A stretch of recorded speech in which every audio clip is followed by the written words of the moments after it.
Amics, bon dia. Un diumenge més em trobo amb tots vosaltres per mitjà d'aquest vídeo. L'Evangeli que hem escoltat en aquest diumenge tan calorós és la continuació del que vam llegir el diumenge passat. Recordeu, el diumenge passat contemplàvem com Jesús alimentava les multituds amb 5 pans i 2 peixos. Ara, després de que la gent havia quedat saciada, Jesús, ho llegim avui, se'n va a pregar. En l'Evangeli de Sant Joan, quan ens narra aquest mateix fet, ens diu que Jesús se n'anà a pregar perquè el volien fer rei. No és en l'espectacularitat en què Jesús es mostra. No és en el poder de multiplicar els pans i els peixos en què el Jesús se'ns manifesta. Jesús es manifesta en la seva estimació, en la seva misericòrdia i en la seva solidaritat, mai utilitzant el poder. Per aquest motiu, després de la multiplicació dels pans i els peixos, Jesús se'n va a pregar. És el que podríem dir el cor de la vida de Jesús, la pregària. Ignorem com i de quina manera Jesús pregava en el seu Pare, les seves converses intenses. El que sí sabem és que això li donava oxigen i per continuar després la seva vida. Se'ns diu a l'Evangeli que els deixebles estaven en una barca i a mitjanit tot se'n posava en contra. La barca semblava que s'enfonsava, el vent era molt fort. I enmig de tots aquests perills veuen algú caminant sobre les aigües. Diuen que era cap a les 2 o les 3 de la matinada. Els deixebles s'esveraren encara més en veure un fantasma caminant, fins que algú va dir, és el Senyor. I ell va dir, soc jo. Per entendre aquest passatge hem de tenir en compte el que significava les aigües en temps de Jesús.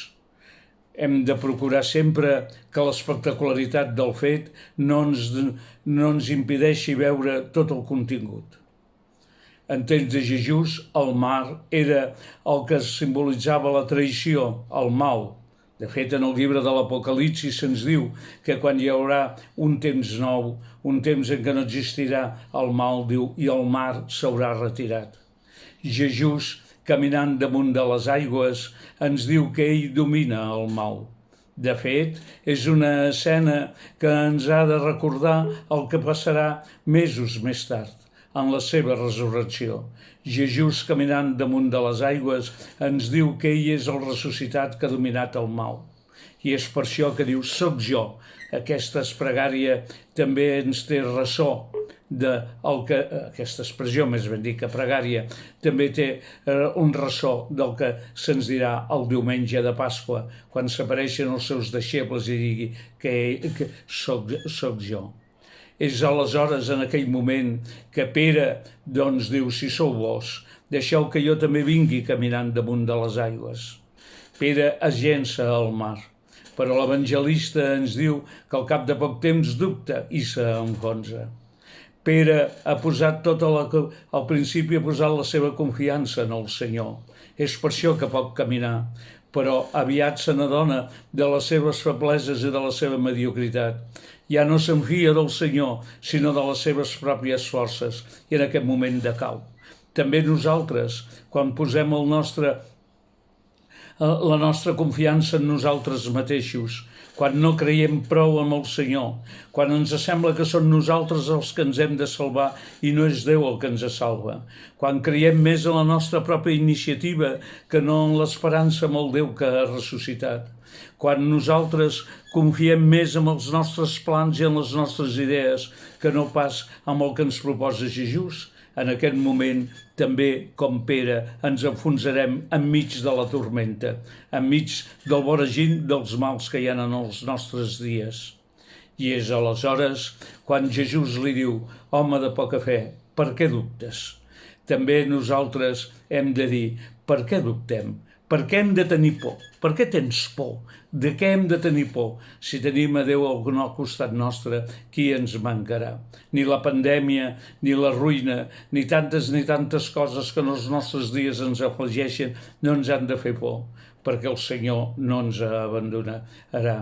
I és aleshores a la barca, quan Jesús puja, que els deixebles, l'Església, li reconeix i li fa l'acte de fe, reconeixent que ell és el Senyor, ell és el Messies. Aquest és el gran missatge que se'ns ha donat en aquest diumenge. No hem de tenir por. El Senyor, enmig de la tormenta, és en nosaltres. Ell camina damunt de les aigües. En la primera lectura hem escoltat un fet del profeta Elies.